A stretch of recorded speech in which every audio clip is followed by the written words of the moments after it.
Hey guys, how's it going? MasterBucks here, and welcome to my FIFA 15 player rating predictions video for the Barclays Premier League most improved players. I'm going to be making videos like this over the stretch of about a week or two with the most improved and downgraded players from separate leagues. And today guys, we're going to be kicking off the series with the most improved players from the Barclays Premier League, so without further ado, let's go. And the first player that we're going to be having a look at is Daniel Sturridge. Of course, he was 80 rated at the start of FIFA 14, but then got an improvement to 82 in Ultimate Team in January. And guys, I think in FIFA 15, I would not be surprised if we see Daniel Sturridge around an 84 mark for the stellar season that he had before Suarez was able to come in due to his ban. He was absolutely killing it for Liverpool, and even when Suarez came back, he was just as good. He's been doing really well in the World Cup, so I think he definitely deserves at least 84. And now moving on to another Liverpool striker, the main man himself, Luis Suarez, who has an 88 rating in FIFA 14, but guys, in FIFA 15, I think he definitely deserves to have a 90 rating, and I expect him to at least get 90 compared to all the other players in the game. It's just ridiculous what this guy's able to do. He's been killing it for Liverpool. He's been killing it for Uruguay in the World Cup. He's just the best striker in the world right now. I'm not talking about guys like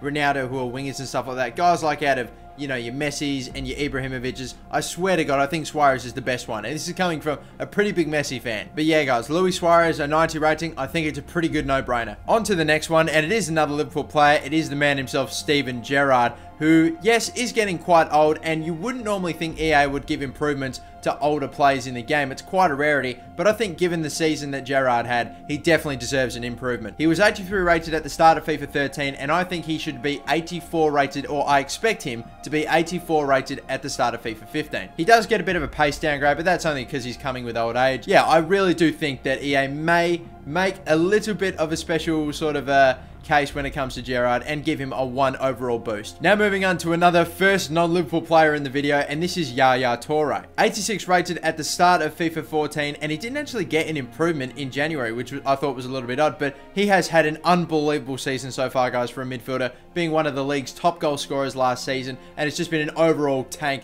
and beast and monster. There are so many adjectives I could call this guy. I'd be sitting here for ages. We'd spend way too much time on the video. But yes, Yaya Toure absolutely deserves an improvement, and he will be one of the best cards in FIFA 15 when it drops. I expect him to be 88 rated with stats all 80 rated or higher. This card will go for tons. Next up on the list is Adnan Januzaj, who of course had a breakout debut season with Manchester United. He played tons of games under David Moyes, and he went from being a bronze player at the start of FIFA 14 to being a silver at the end of it, and I would be very surprised if he isn't at least a gold in FIFA 15. Then again, we're not too sure how much playing time Januzaj is going to get under Louis van Gaal, but I will be very shocked if he isn't at least a gold at the start of FIFA 15, so I've given him a 75 rating. Next up is a recent transfer, which I think it's pretty much confirmed, so we can play it safe and say Diego Costa will be in the Premier League next season. After a stellar, incredible season with Atletico Madrid, he got an 84 rating at the end of FIFA 14, and I expect him to be at least 85 rated, so I'm giving him an 85 rating prediction for FIFA 15 when he goes to Chelsea. I know that he hasn't been terrific in his most recent games, especially at the World Cup, and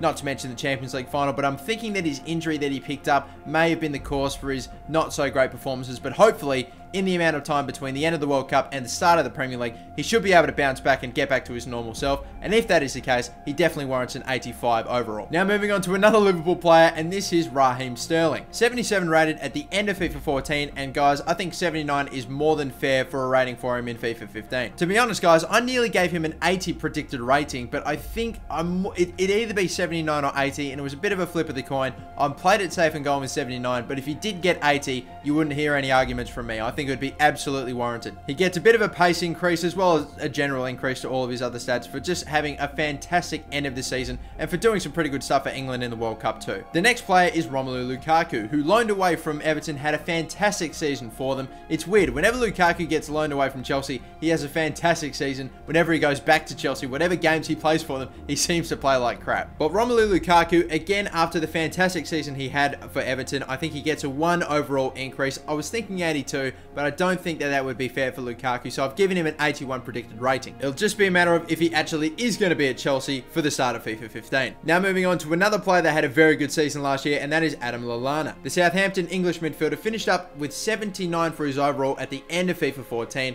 and I think at the start of FIFA 15 he will get at least a 1 overall boost, but we can definitely see him in the 80s for FIFA 15, so I have given him an 80 rating. Another improvement, ladies and gentlemen, goes to the Arsenal midfielder and Welsh goal-scoring legend, that is Aaron Ramsey. He had a big increase midway through FIFA 14, being boosted up to 81 for his overall and still a non-rare card, and at the start of FIFA 15 I'm predicting that he will have an 83 rating and at least a rare card for Arsenal. And considering the amount of goals he scored earlier in the season and then coming back from his injury and still being able to score goals, I've now given his shooting at least in the 80s. Now moving on to another Englishman from Southampton, we're going to go with the left back, the young gun left back Luke Shaw. 73 rated at the end of FIFA 14, I predicted that he will go gold in FIFA 15 and get a 76 rating. Whether he will be playing for Southampton or Manchester United in FIFA 15 is yet to be seen, but either way, a 76 rating is definitely fair, especially for a player of his age. Moving on to another fullback now, and we're going to go with one of the best players for Chelsea last season, and that is Cesar Azpilicueta. A non-rare 77 card at the end of FIFA 14, I predict that he will get a 3 overall boost and crack 80 when he gets to FIFA 15. He had that good a season for Chelsea, guys. He of course picked up a team of the season. He was absolutely solid for them and definitely deserves his rating. And the final prediction of the video, guys, is another fullback for Everton, the 76 rated Seamus Coleman. He is of course a non-rare 76 rated player in the end of FIFA 14 who did pick up a team of the season for, again, being one of the best fullbacks, at least the best right back in the Premier League last season. And given the amount of people that agree with that statement, there's a lot of them, I've given Coleman an 80 rated for my prediction for him for FIFA 15. But guys, that ends my FIFA 15 player rating predictions video for the most improved players from the Barclays Premier League. I'll be out with another player rating predictions video for the most downgraded players from the Barclays Premier League. If you have any players that you want to feature in that video, then leave them in the comment section below. And if you agree or disagree with any of the ratings that I've given these players, then again, leave them in the comment section down below. But thank you again for watching, guys. Don't forget to like the video. I appreciate the support, and subscribe. And that's it for me. Peace out, and I'll catch you later. Bye bye.